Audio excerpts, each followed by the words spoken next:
అంటే యాక్సిడెంట్ జరిగింది. హ్మ్. ఆయన ఆ ఏరియాకి వెళ్ళాడు. రాజమండ్రి ఏరియాకి వెళ్ళాడు. ఆయన హైదరాబాద్‌లోనే ఉంటున్నాడు. రక్షణ అనేటువంటి టీవీ ఛానల్‌లో తరచూ ఆయన మాట్లాడుతూ ఉంటాడు. అది మాత్రమే కాదు, ఇతర యూట్యూబుల్లో కూడా ఆయన తన అభిప్రాయాలు చెప్పే ప్రయత్నం చేస్తూ ఉంటాడు. హ్మ్. అలాగే మైనారిటీలకి సంబంధించి, మైనారిటీ హక్కులకి సంబంధించి, అలాగే వాళ్ళ నమ్మకాలకు సంబంధించి, వాళ్ళ మత విశ్వాసాలకు సంబంధించి ఎవరైనా గనక మాట్లాడితే దాన్ని ప్రతిఘటించడానికి ఒక ప్రయత్నం చేస్తున్నాడు ఇతను.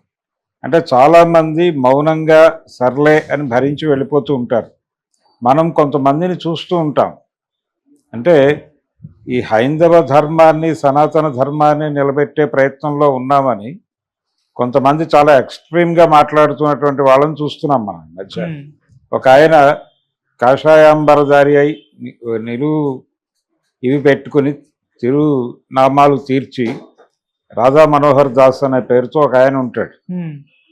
వారు చాలా అంటే రెడిక్యూల్ చేస్తూ మాట్లాడతాడు క్రిస్టియానిటీ. హ్మ్. రెడిక్యూల్ చేస్తూ తన ఇష్టం వచ్చిన ధోరణిలో మాట్లాడతాడు. చాలా ఇబ్బంది. అంటే వినేవాళ్ళకి ఎందుకు ఇంత అతి చేస్తున్నాడు ఇతను, అవసరమా అనిపిస్తుంది. ఇది ఈ తరహా ధోరణులను కొంచెం ప్రతిఘటించి మాట్లాడటం లాంటి పనులు అతను చేస్తున్నాడు. ఇలా రెడిక్యూల్ చేయొద్దు అనేది అతని అభిప్రాయం. మీరు రెడిక్యూల్ చేసి అవతలవాడు కాదంటే అతన్ని తప్పని అంటాం కరెక్ట్ కాదు కదా. అది యుద్ధం మొదలైంది ఒక చోట, అవతలవాడు తన్ని తాను కాపాడుకోవటానికి ఏదో ప్రతిహింస చేస్తున్నాడు అనుకుందాం. హింస మొదలైన తర్వాత హింసను అడ్డుకోవటానికి ప్రతిహింస అన్నప్పుడు ఆ ప్రతిహింస అన్నవాడిని హింస చేస్తున్నాడని చంపేస్తే అది ఎలా ప్రజాస్వామికం అవుతుంది? ఇది కదా ప్రశ్న. అందుకని ఇప్పుడు ఈ పగడాల వ్యవహారంలో కూడా జరుగుతోంది అదే. ఆయన చాలా సందర్భాల్లో ఇలాంటి వాళ్ళని కొంచెం పట్టించుకుని వీళ్ళకి సమాధానం చెప్పే ప్రయత్నం చేశాడు. అలాగే చాలాసార్లు డిస్కషన్స్లోకి వచ్చాడు, అతను చర్చల్లోకి వచ్చాడు. వచ్చి వీళ్ళు చేసేటువంటి ఆరోపణలను ఖండించే ప్రయత్నము చేశాడు. ఒక వాయిస్ వినిపించే ప్రయత్నం కూడా చేశాడు. ఈ క్రమంలో అతను ఆ యాక్టివిటీలో ఉండగా ఆయన మీద రకరకాల కామెంట్స్ నడిచేవి అటువైపు నుంచి, హిందుత్వ శక్తుల వైపు నుంచి. ఈ కామెంట్లు, ఈ చర్చ జరుగుతున్నటువంటి నేపథ్యంలో అతని మరణం జరిగింది ఈరోజు రాజమండ్రిలో. అతను ఒక బైక్ మీద వెళ్తుంటే ఏదో వేరే వెహికల్ ఏదో గుద్దేసింది, చనిపోయాడు అతను. ఇది అనుకోకుండా జరిగినటువంటి యాక్సిడెంట్ కాదు, ఇది డిజైన్డ్ ప్రోగ్రామ్. ఎవరో డిజైన్ చేస్తే అమ్మించేశారు అతన్ని అనేది ఇప్పుడు వాళ్ళు మాట్లాడటానికి ఒక అవకాశం ఉంది. అంటే దీని మీద ఇమ్మీడియట్గా అతని మరణానికి రియాక్ట్ అవుతూ కొంతమంది ట్వీట్లు చేశారు హిందుత్వ వైపు నుంచి. ఆ ట్వీట్లు చేసిన వాళ్ళు ప్రధానంగా మాట్లాడిన అంశం ఏమిటంటే, హిందూ దేవీ దేవతల్ని అవమానపరిచినటువంటి, హిందూ శక్తులని అవమానకరంగా మాట్లాడినటువంటి ఈ పగడాల, అతని పేరేంటండి, ప్రవీణ్ పగడాల, పగడాల ప్రవీణ్. ఆ ప్రవీణ్ పగడాల అనే వ్యక్తి ఈరోజు చనిపోయాడని వార్త తెలిసింది.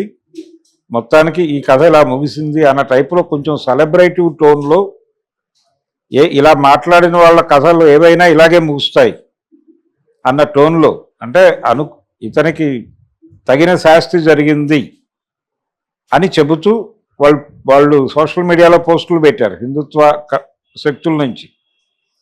ఈ పోస్టులు రావటం వలన వీళ్ళ అనుమానం నిజమేమో అనుకునేటువంటి ప్రమాదం ఉంది. ఇప్పుడు వాళ్ళు ఏమీ మాట్లాడకుండా ఉండుంటే వీళ్ళు అనుమాన పడుతున్నారు అనే పద్ధతిలో ఉండేది. కానీ వాళ్ళు రియాక్ట్ అవుతున్న పద్ధతి చూస్తే ఇదేదో ప్లాన్ ప్రకారమే జరిగిందా అనే డౌట్ వస్తుంది. దీన్ని పోలీస్ డిపార్ట్మెంట్ వాళ్ళు కొంచెం పట్టించుకొని ఒక క్లారిటీ ఇవ్వాలి. ఇప్పుడు క్లారిటీ ఇచ్చే పరిస్థితి ఉందా అక్కడ అనేది కూడా సందేహమే. ఎందుకంటే అక్కడ ఉన్నది ఎన్డీఏ ప్రభుత్వం. ఇప్పుడు ఈయనకి వ్యతిరేకంగా చనిపోయిన తర్వాత కామెంట్లు చేస్తున్న వాళ్ళందరూ కమలం గుర్తు తమ డీపీగా పెట్టుకుని మాట్లాడుతున్న వాళ్ళే. మరి అక్కడ కమలరాజ్యం నడుస్తోంది. మరి కమలరాజ్యం పోలీసులు ఈ కేసు మీద ప్రాపర్గా రియాక్ట్ అయ్యి నిష్పాక్షిక దర్యాప్తు జరిపి ఏమైనా నిజాలు చెప్పగలుగుతారా అనేది కూడా సందేహమే. అలాగని సిబిఐని అడిగినా వాళ్ళు నిజాలు చెప్తారా అనేది అనుమానమే.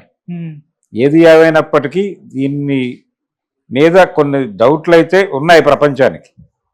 ఈ డౌట్లని ఎవరు క్లారిఫై చేయాలి అనే దానిలో క్లారిటీ లేదు. కాకపోతే ఒక డిమాండ్గా ముందుకు తీసుకెళ్లటము, ఏదైనా ప్రైవేట్ ఇన్వెస్టిగేషన్లో ఎలా జరిగింది ఇన్సిడెంట్ అనేది గ్యాదర్ చేసి ప్రజా కోర్టులో అయినా సమగ్రమైనటువంటి విషయాలు పెట్టగలిగితే దీని మీద ఒక చర్చ జరగాల్సిన అవసరం అయితే ఉంది.